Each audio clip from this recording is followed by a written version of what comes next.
Hello there.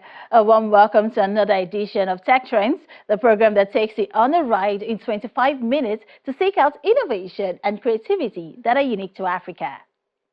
On the program this week, we feature the Mobile Prof, a startup that's proving a smartphone is more than just a tool to stay connected. And then later on the program, I'll be talking to Larry Basamta, CEO of Optimus AI Labs, on bridging the digital divide in Africa using EdTech. We'll give you more in just a moment. Do stay with us. This is Tech Trends, and I'm Olayemi Otunuga.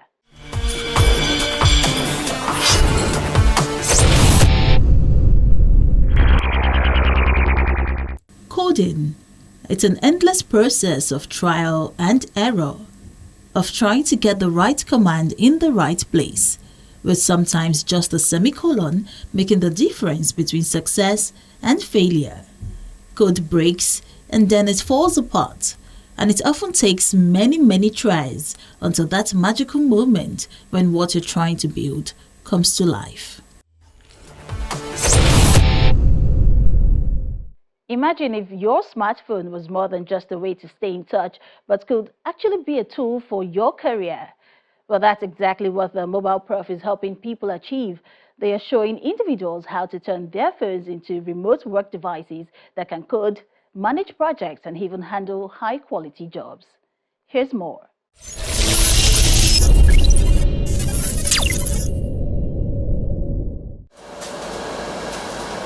Back in 2020, when Tech Trends first paid a visit to the Mobile Prof, founded by Samuel and Yaeli, the startup was all about teaching young people to code using just their smartphones. No PCs required. Let's say we want to look at our downloads. Many thought that was a brilliant approach, especially since smartphones were everywhere. The same thing, but one is heavy. Samuel's idea to give students the tools they need to learn how to code right in the palms of their hands was one that aimed to make learning more accessible, particularly in areas where traditional computers might not be available. Remember the last time you came, there was a laptop in that shoot. So we needed for it to be a more mobile experience and more intrinsic experience. So we ensured that we created a system that enabled that to happen, and an energy efficient system that allows us to put together devices that work irrespective of what is happening with PHCN or what's happening with the cost of fuel. Fast forward 4 years and the Mobile Prof had to make a big pivot. A combination of challenges led Samuel and his team to rethink their approach. So what's new with the startup? When you last came, we didn't have our mobile e-library. Now we have our mobile e-library, which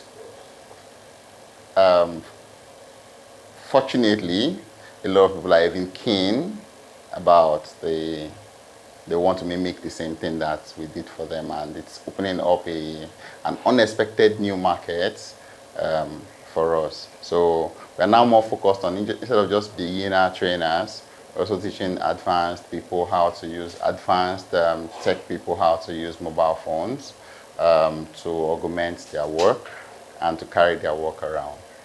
There were some specific economic challenges. There is the more not in our control ones, and there were other ones within our control. True, the demand for mobile learning is huge, especially here, because most young people have mobile phones, but they don't have a PC. The challenge with that market is it's a market that doesn't have a lot of funds, because it's the funds that was even limiting them from getting the laptops in the first place. So you have a situation where you are making impacts, but you're not generating enough revenue to sustain that business model. The startup decided to switch gears from smartphones to tablets. This new setup provided a better learning environment with a bigger screen and keyboard, while still letting students use their smartphones for practice. Samuel says this pivot wasn't without its hurdles. The team had to revamp their curriculum to align with the new tools as well as adjust their teaching methods. Basically, we build all of the different systems that connect together to make that mobile library work.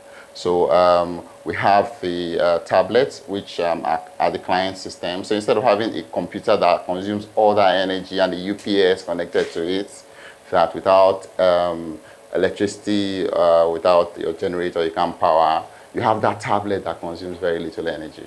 And we also have a server that we can load content on. When we load content on the server, there's none of the client devices that are on the internet. So all of the client devices are collecting content from the server. So if it's in a school environment, for example, we can put together an e-library and an examination practice portal. So as your students are watching Khan Academy videos, physics, biology, and all of that, they're also practicing JAM, WAEC, and other examinations. So they're studying and practicing at the same time.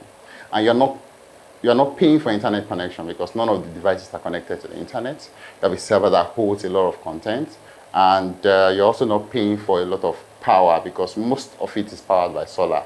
So it enables you to create a holistic system, especially within schools, that allow you to still deliver content to your students, but at very little maintenance or maintenance costs.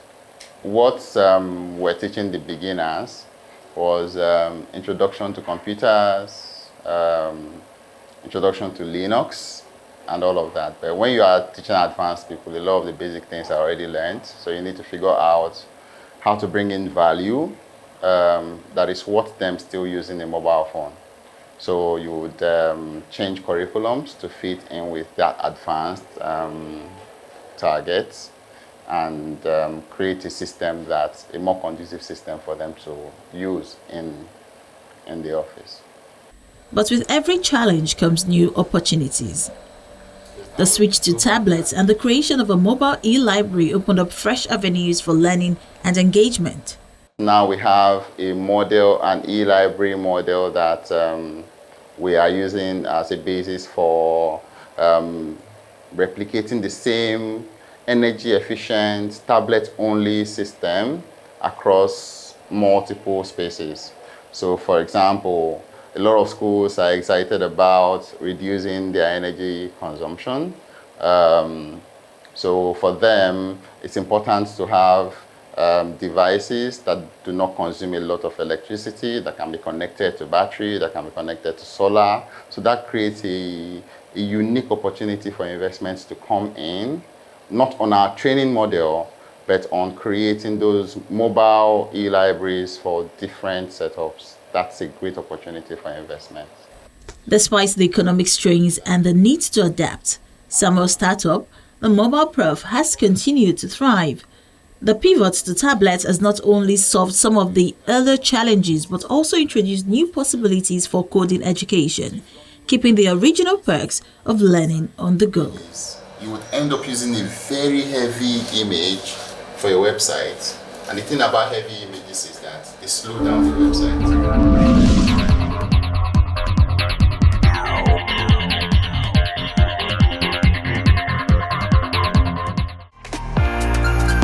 Did you know the first computer virus was created in 1983 and was called the Elk Cloner?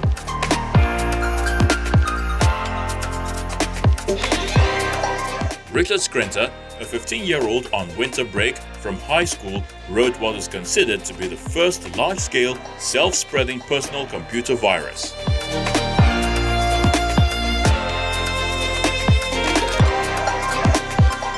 Elk Cloner was the first virus to affect a system during boot up. The virus targeted and affected Apple II's boot sector. Apart from displaying annoying messages, the virus did not have any drastic negative effects.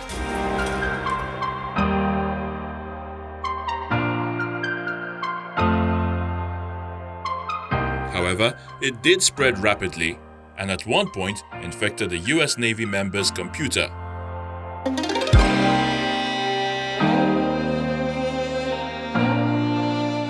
Elk Cloner was 400 lines long and described by its author as some dumb little practical joke.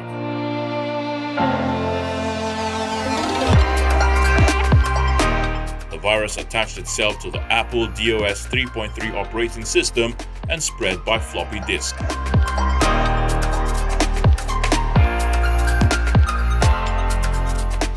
The term virus was coined in 1984 to describe a self-replicating program that inconvenienced users.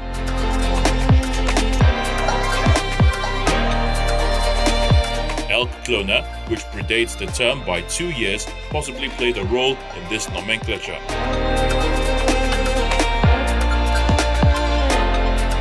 Elk cloner also predates by 4 years the world's first Microsoft OS virus, Brain, which came out in 1986.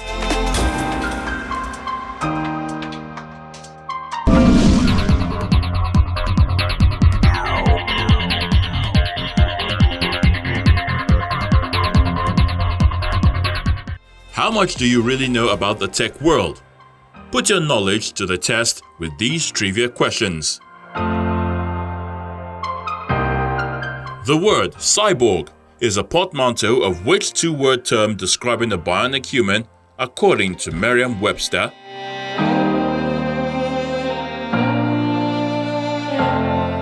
A. Cybernetic organism. B. Computerized robot. C. Mechanical human. D. Digital entity.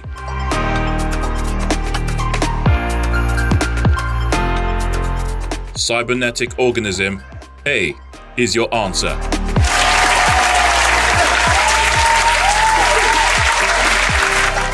What Google software, debuting in 2016, offers vocal help to Google mobile and smart home device owners? This virtual helper's name implies that its job is to help you reach your goals. A. Google Now. B. Google Assistant. C. Google Help. D. Google Guide.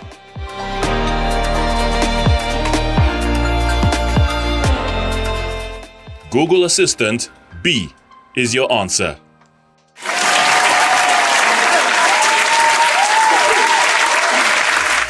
Since 2013, what technology company focused on payments has owned the popular smartphone cash transfer app Venmo? A. Square. B. Stripe. C. PayPal. D. Apple Pay.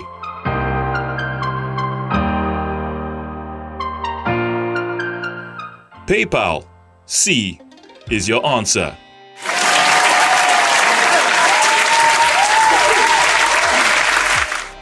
Now appearing prophetic, what device was announced in 2007 with the following slogan: "This is only the beginning"?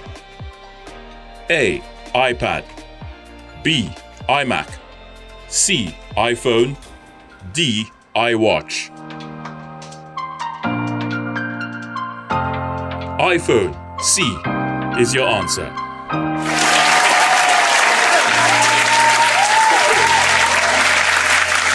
What giant Chinese technology and e-commerce company was named by founder Jack Ma after a character from the Arabian Nights fairy tales? A. Tencent. B. Baidu. C. Alibaba. D. Huawei.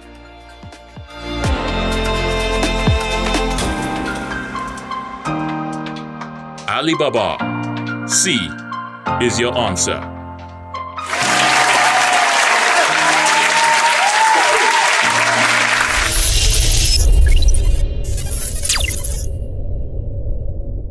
For some in Africa, the vision of a classroom where students can access the world's knowledge with just a click remains a distant dream. This is because the digital divide, that's the gap between those who have easy access to digital technology and those who don't, is still a significant challenge, particularly in the education sector. Even though technology can help, closing this gap requires innovative solutions and a deep understanding of the unique challenges faced in various regions. Larry Basamta, CEO of Optimus AI Labs, joins me to discuss how EdTech can help bridge the digital divide in Africa.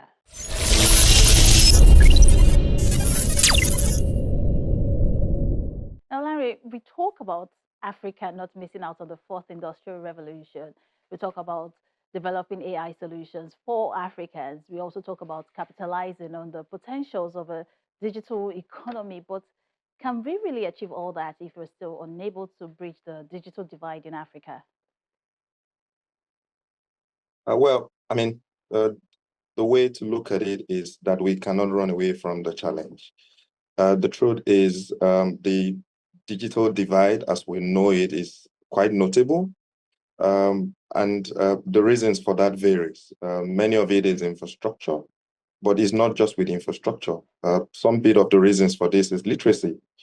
Some bit of the reasons are special needs, okay, disabilities, people who cannot read, people who cannot write. And so we need to understand that the reason for digital divide is not just a single issue. And we have to find creative ways to try to address that. And I mean, I think maybe the best way for us as a continent, and particularly for us as a people in Nigeria, to address this is frankly through technology. Some of it we really cannot jump over, but I believe that technology is helping. And one of the ways that technology is helping is first trying to identify what are the critical barriers and trying to solve it one after the other.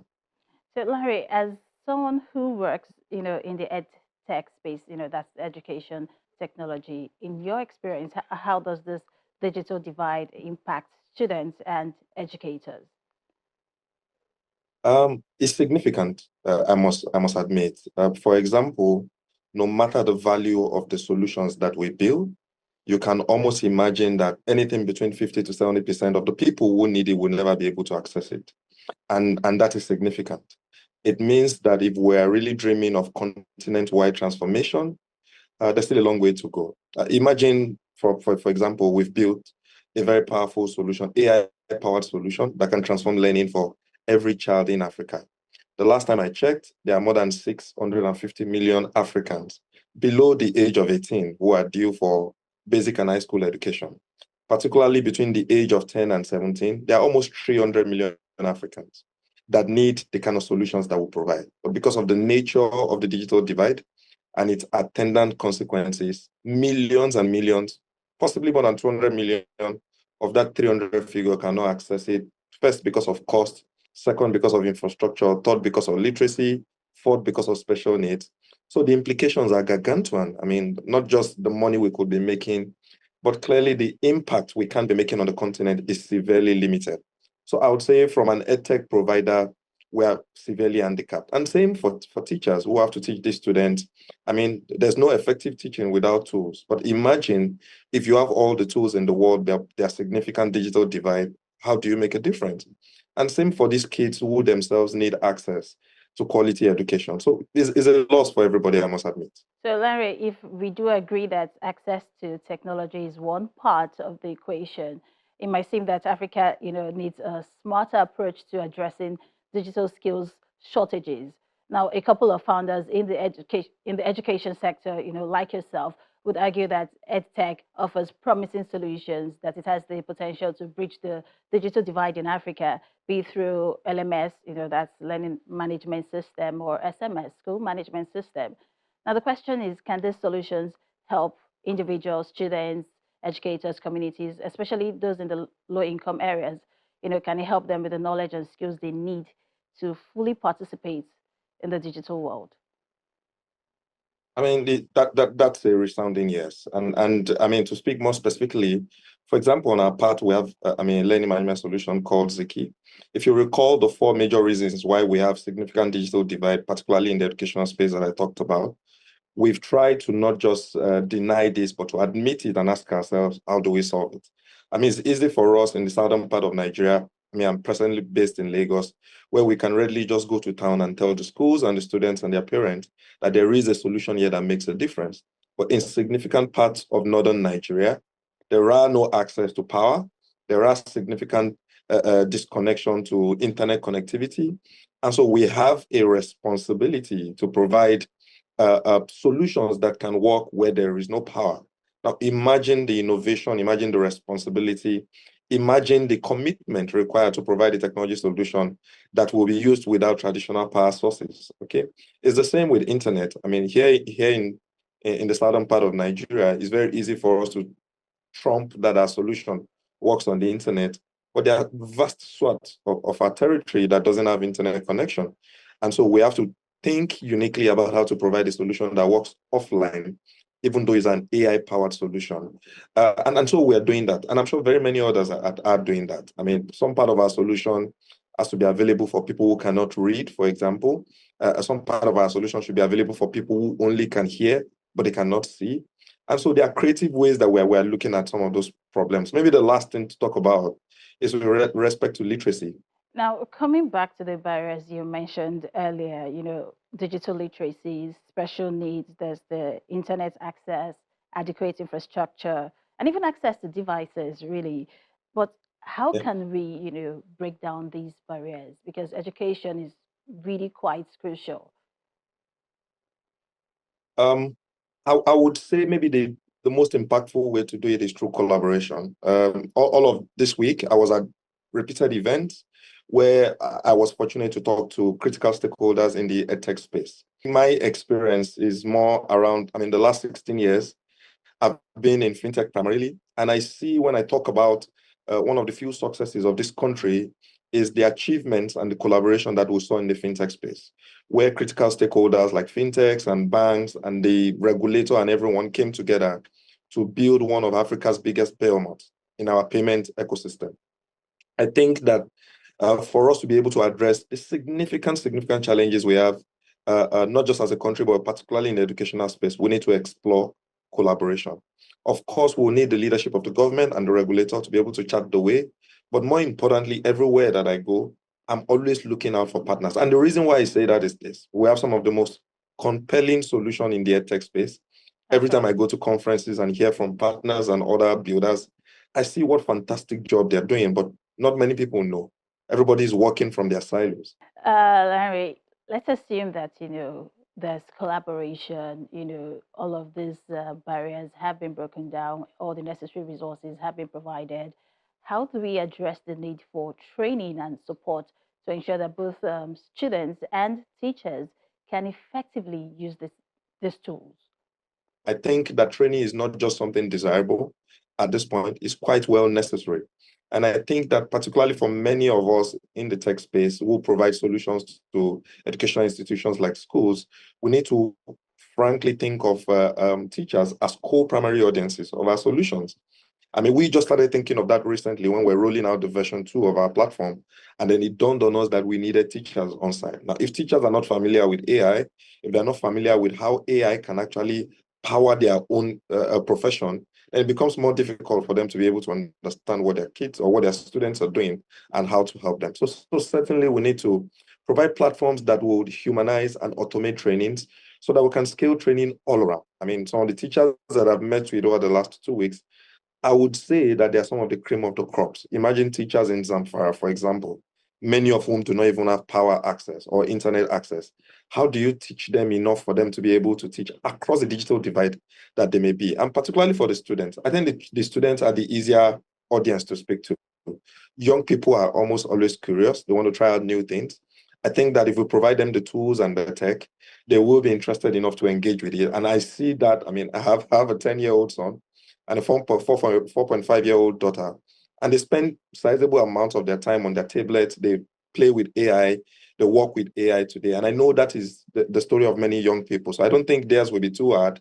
But for the teachers, I think is a significant investment we all need to make, government practitioners and they themselves. Well, Larry, talking about incorporating, artificial intelligence, can we really get the results we need, the results that, AI can give us if we are still battling with these barriers, these challenges, internet access, adequate infrastructure, access to device, digital literacy? Can we really achieve the results AI can give us if we're still battling with those challenges? I think there are two ways to look at it. And when I talk about AI, I mean, Sam Altman, when was leading and building out open AI, he was asked, I mean, how are you going to monetize AI? And he said that if we build the right AI, then we can ask AI to teach us how we're going to monetize it. And they've done successfully at that job. I think the first thing is to say that there's a small catchment of Nigerians who have some measure of access. I mean, what I'm undertaking this interview over the internet. So there is a percentage of Nigerian students, Nigerian schools, Nigerian teachers who are already included in the digital ecosystem. I think that we need to provide them enough tools that allow them to make the best of their life, help them to learn effectively, and help them to be able to transform and contribute to our national development. But particularly for those who are beyond the digital ecosystem, who are just at the other side of the line, I think that we can ask AI for significant help.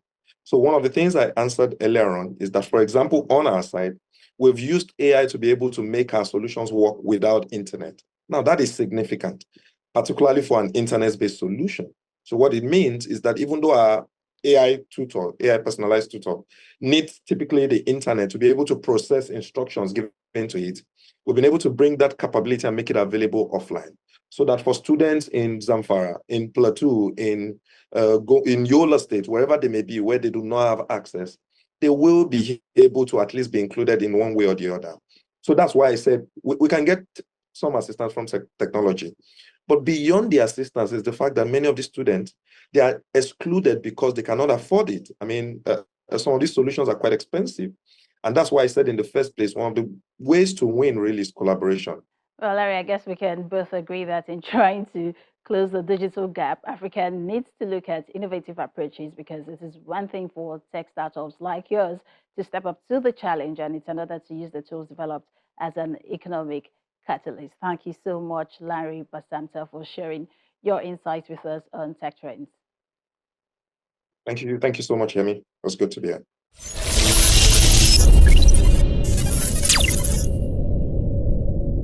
Well, it's a wrap on the show this week. Thank you for watching. Just as always, we will continue to show you how startups, big techs, and of course, inventful thinkers are crafting homegrown solutions using technology in the country. And if you missed any part of the show, you can always catch up on the Channels TV YouTube accounts where we have all of our episodes.